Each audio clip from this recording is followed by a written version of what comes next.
Francisco, Guro 3, mga gurong tagapayo ng Filipino Club, mga guro sa Junior High School at Senior High School, mga opisyales ng Filipino Club, mga mag-aaral, mga bisita, isang mapagpalang araw sa ating lahat. Nagtitipon tayo sa mga sandaling ito upang ipagdiwang ang ating wikang pambansa, ang wikang Filipino. Ang wikang nagsisilbing bigkis nating mga Filipino upang magkaisa, magkabuklod, magkaugnay, magkaunawaan tungo sa pag-unlad.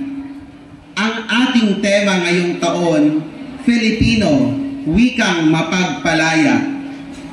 Sa tamang edukasyon, mapapalaya ang lipunan sa iliterasiya o kamangmangan, lalo na ang nasalaylayan ng lipunan. Ito ang nagbubuklod sa ating mga Pilipino. Kung tayo ay nagkakaisa, kayang-kaya nating harapin at solusyonan ang anumang problema. Ang wikang Filipino ang ating ginagamit sa pakikipag-ugnayan sa isa't isa, pakikipagtransaksyon sa pamahalaan at serbisyong pambayan.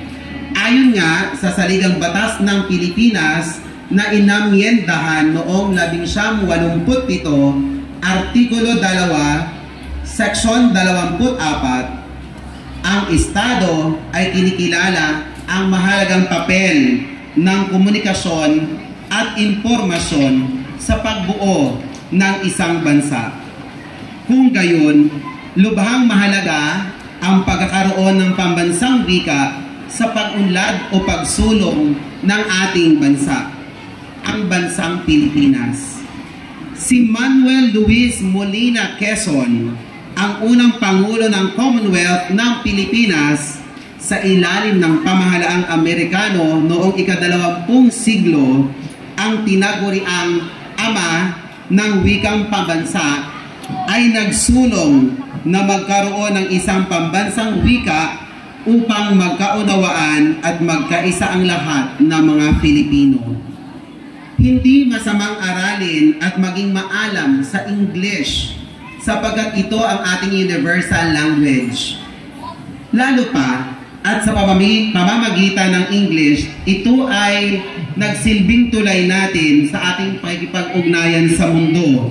Subalit, mahalagang tangkilikin natin ang Filipino, ang wikang sariling atin, ang ating pagkakakilanlan.